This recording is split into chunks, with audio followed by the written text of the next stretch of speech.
Cities are considered one of humankind's greatest feats, but they're also where many of us grow up, make a living, and call home. Although cities barely cover 1% of the Earth's surface, over half of the world's population resides in them. Urban populations have steadily increased over the past century and continue to rise. Within 150 years, Canada's urban population has increased from 15 to 80%, and projections estimate about 50 million Canadian urban residents by 2060. However, space in cities is a limited resource. As cities grow, green spaces such as parks and naturally vegetated areas are put at risk, as well as their ecosystem services such as temperature regulation and air purification. But with sustainable plans,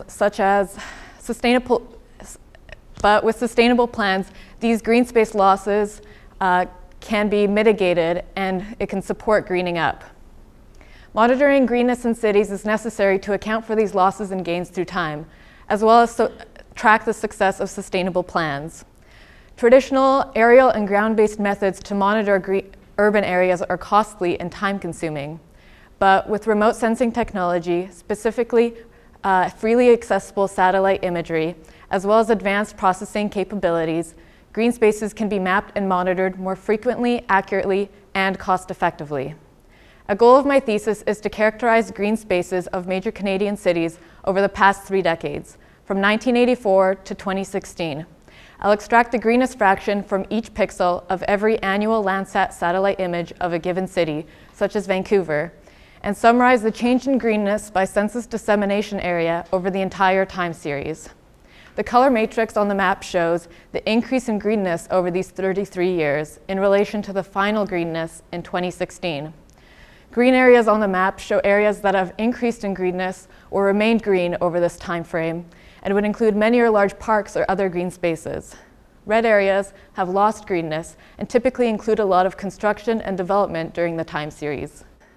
Violet areas have matured developments that include a lot of buildings or concrete, but since 1984 have incorporated more green spaces, such as street trees or greenways. As seen on the map, these areas are evident in the downtown core, East Vancouver, and even spread eastward along the Kingsway corridor. Greenness maps like these are important as they show the inherent spatial and temporal variability of a city. They are beneficial to city planners as they localize current and ongoing urban challenges, such as the lack of accessible green space for marginalized communities. If the goal is to provide sustainable green living to all Canadians, let's use the best tools available to ensure we are all proud to call the city we live in home. Thank you.